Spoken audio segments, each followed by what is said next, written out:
Jaawar maaliif siyaasaa qara'e yoo uummata isaatiin fayyadu baate? Yoo hireen carraan kennamee fi dalagee uummata isaa bilisoomsuu baate? Si wajji waboon hangam takka gatii kafaltee marroo dirribaa haana dhawanii lubbuun tiyya Oromoo olii miti. Gulli gammachuu abbooyyee kaabarra haaduu mee ummatuma kanaaf nageenya haabuu namichuma kanaa wajji mari'anneen namicha kana jalatti federaala inni haanuu jiraatu Oromiyaa tanatti gartee nutis hanga dandeettii teenyaatiin gartee hiree jirtu qooddannee kursiichi olitti isa jala qabnaa carraan akkanaa haanuu kennamu jee hangam takka marroo dirribaa gatii kafalee qilleensa mootummaan to'attu keessatti kan dha'uu danda'u osoo Ameerikaan nuustu osoo Ameerikaan waarningii itti kennitee Jabuutirraa sigalee eegaa jiraachuu baattee ni dhawaawii beeki namichi kun.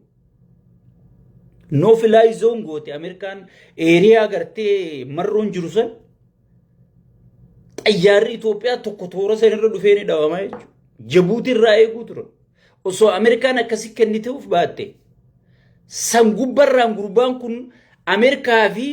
Abiyyilleen osoorra walii galanii dhawanii haana dhawanii je'ee gartee nagayaaf duursa kenne marii Tanzaaniyaa sanirratti hirmaate. Namichi kun itti yaadee itti taa'eeti marii san fashaloomse. Hay namni kun reeni dhumaamee gaafiiti sabaqo namichi namaa wajji dalaguun fedha. Amma Jaawar Maammadii gaddeebi'ee faarsee bulaa taa'amee rabbi namicha hangas takka barate.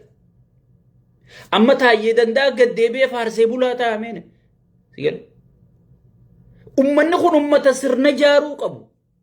Ummata biyya jaaruu danda'u. Ummata sirna hoogganuu danda'u. Sigal. Ummata boru maaltu boruu booda Itoophiyaa waggaa 100 booda maal ta'uu deemtii warra gartee itti yaadee lafa kaayuu danda'u ummanni kun. Soo beekumsa isaanii kanaan yoo gartee doomaan biyya qabe kun carraan banneef wajji hin dubbanne mee ni du'anii duuba. Mee diinni isaan diinaa wajji haasawanii diinaa wajji kana tahanii diinni kun kami?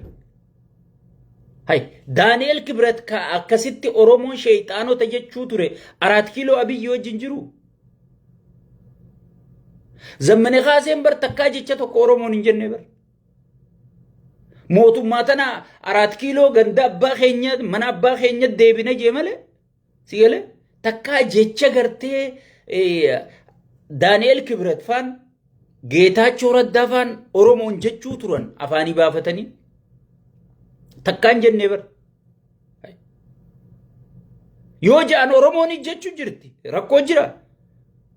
Hattoota naftanyaa ilmaan qumaataa ilmaan maarree jettanii isin arrabsutti hin jirani. Isaanii yoo nu arrabsa nama arrabsitee annan arrabsinii haay afaan Oromoo haa akkamii jira deero dhugaa walitti himna. Wanni kana jaamtu hin jirtu jechuudha. Kamarii dide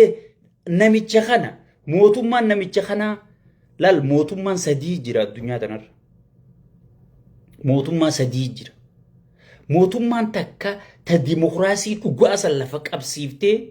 ummata siitiif bilisummaa dhugaa san fiddu takka qabadhu. Filmaataan koreeti filmaataan bu'a mootummaan akkasii. Mootummaan lammaffaa dikteetara akka Mallas Zeenaaw san ka ciciin takka isa maddiin baane sigalee akka dhiiratti gartee isa gabbaranii jiraatanii jechuun lamaa qabadhu.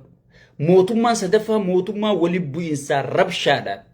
even hanga jaarsaa jaartii wal lolchiisu mootummaa akkasiiti mootummaa waliin bu'iinsaan jiraatu ka sadaffaa kanaa jechuun qaallichi kun mootummaa waliin bu'iinsaan jiraatu. Namni aangoo gadhiisi jeen hin jiru.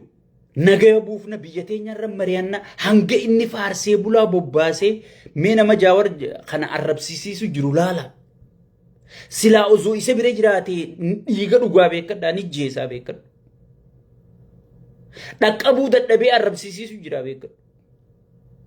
Dhaqqabuu dadhabeeti gartee hidhee akka Taayyee sanitti uffisiisuu dadhabeeti intarneetii biyya guuturraa cufee beekadhu. eega barnama garii akka numaatu jalaan gaheeti gootichi Oromoo interneetii cufee qaanii akkamiyya mootummaan aqaallichi dheengadduma miidiyaa irra bahee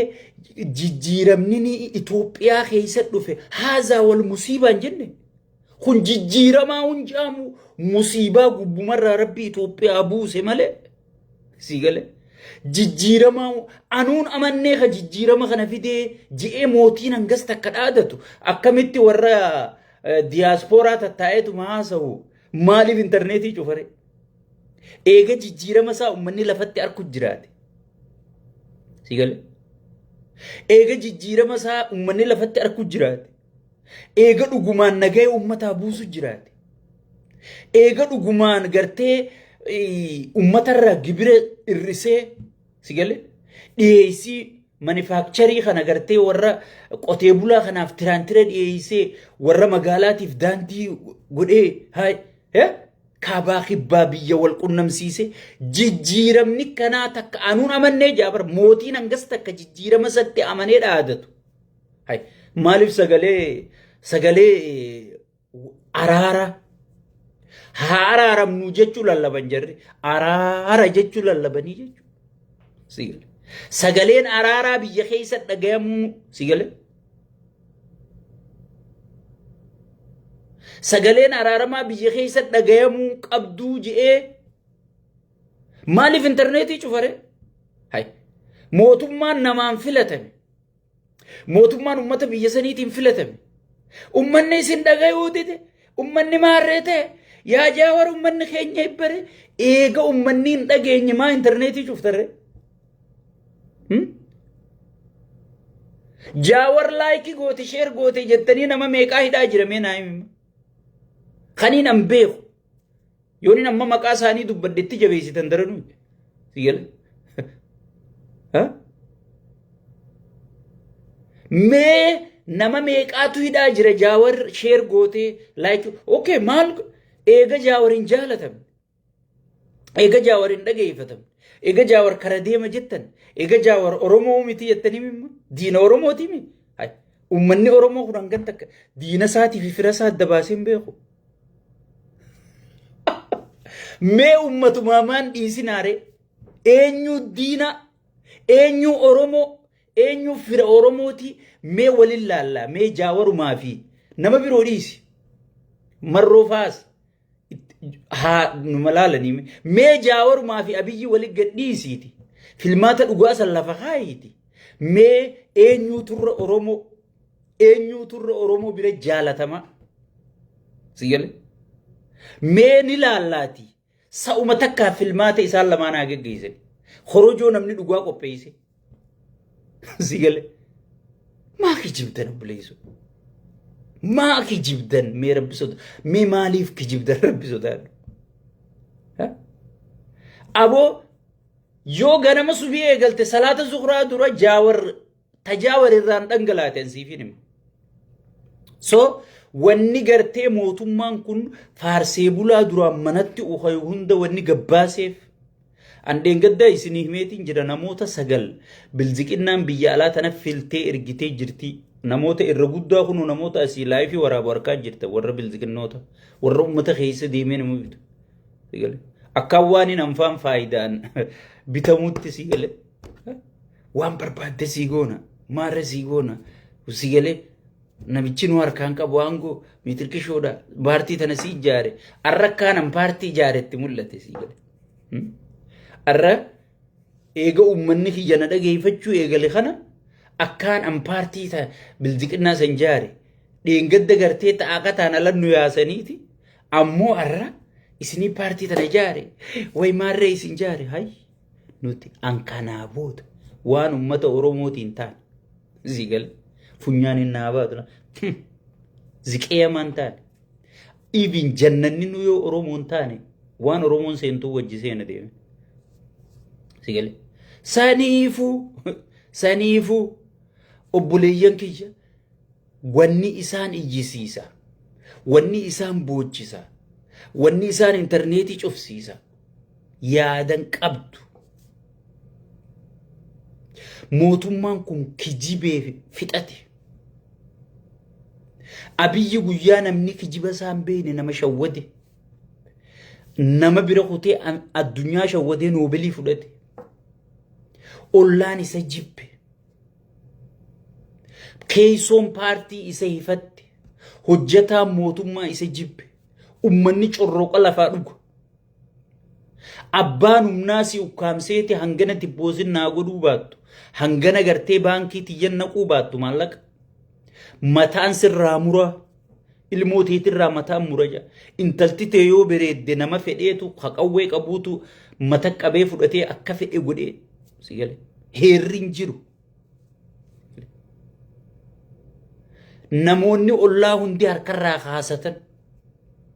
hijiba isaa harkan soba isaa jala baran sigale amma dheengadda namittuma qaallicha kana interview gootu san gaazexeenya san caljii ije keessa ilaalime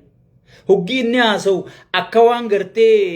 wanni godhu akka waan qoreen akka tasaa isii waraantetti akkana butamti intalti maaliif waan inni haasa'u kana isumarraa uqaanfattee jechuudha sigale maaliif dhugaa lafa jirtu beekti intalti sun nama Itoophiyaa keessa jiru namichi kun